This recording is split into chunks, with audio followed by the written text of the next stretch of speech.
Welcome to the fifth section, which covers barrier hygiene. In this section, we'll be looking at the general principles of barrier hygiene, both physical and operational. We'll look in more detail at the physical barriers and how these are incorporated into the SOP. We'll look at the disposal of hazardous waste, and particularly the legal controls that govern this. As before, you'll have the opportunity to test your knowledge with 8 multi-choice questions before moving on to the 6th and final section. We know that the objective of our infection control policy is to prevent pathogens reaching a susceptible site in sufficient numbers to cause an infection. Barrier hygiene drills down into this wide definition to target the key areas in detail. These are the areas which, if carefully addressed within the practice, will be very effective in assisting us to secure the objective. Operational barriers, for example, the SOP, and physical barriers such as personal protection equipment, stand together as the foundations of good barrier hygiene. The barrier hygiene program in the practice will help to prevent an outbreak of a new microbial challenge before it starts, or secure that existing patients are protected from each other where disease transmission is a risk. In this sense, we're providing a process of prophylaxis. Another important wing of barrier hygiene is the prophylaxis provided in a treatment and intervention program. This includes inoculation and prophylaxis for parasitical invasion. Personal protection equipment, or PPE, is designed to protect the user from hazards and to make access to various locations safe from accidental introduction of an infectious agent or the transportation of an infectious agent out of the area. PPE includes barrier protection, such as gloves, gowns, smocks, aprons, overalls, footwear covers and eyewear, all suitable to the risks involved.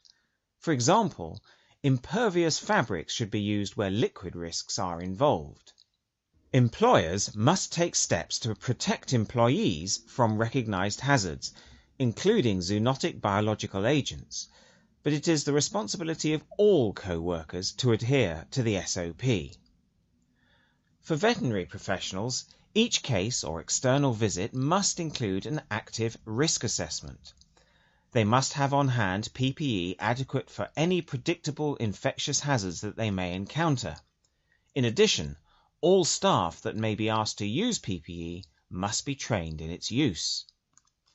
Under notified disease orders, boots and foot baths will be required.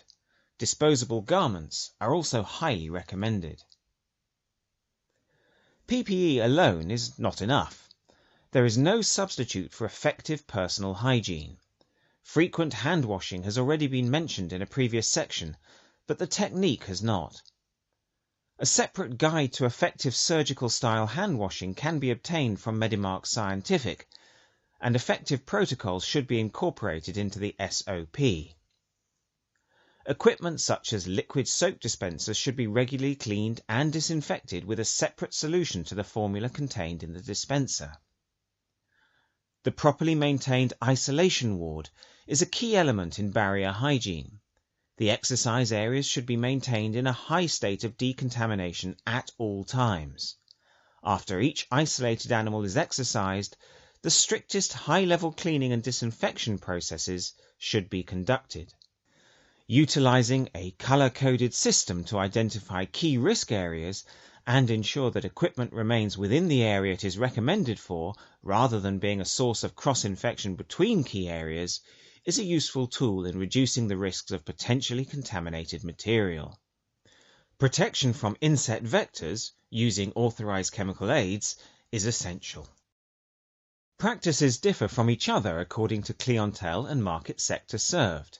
Some specialize in small animal medicine, others in equine, others in large animals. The standard operating procedures, the SOP, of any practice will be tailored to the layout and general business philosophy of the practice, and the head vet and his or her team will decide on that content. It will be a guide to all the critical operational issues that help maintain safe environment for patients, client owners, and veterinary professionals. Once established, all personnel must be familiar with it, and the practice management must ensure that comprehensive, regular updates and retraining are given, especially as new colleagues join the team. In the context of barrier hygiene, the SOP will address the transit of animals within and outside the practice, while the animal is under practice control. It's always necessary to move between areas of the practice.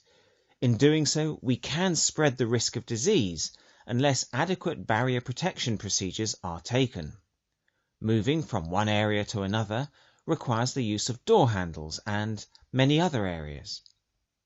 If you are exiting a recovery area, the isolation areas or theatre, without these precautions you may be unwittingly carrying pathogens and leaving infectious traces.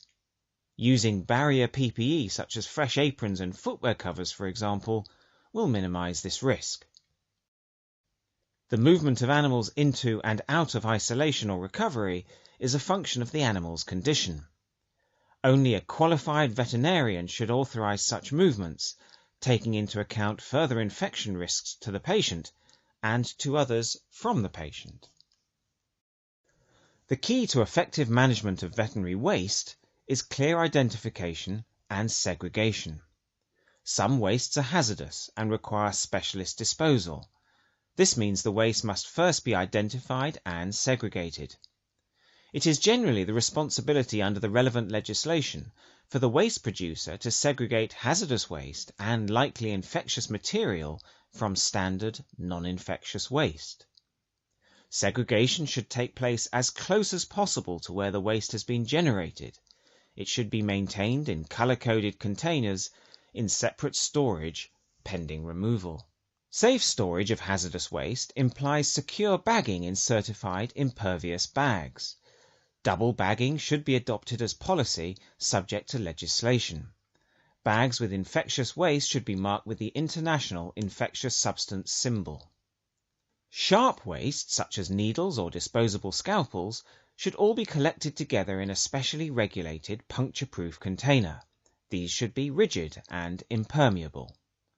Out-of-date pharmaceuticals should be returned to specialist authorized agencies for disposal. We've now reached the end of Section 5 covering barrier hygiene. You can test your knowledge by taking the quiz. As before, just click on the quiz button below. And if you get any wrong, you can always review this video again to refresh your memory. You can now move on to Section 6, which is the last section in this module.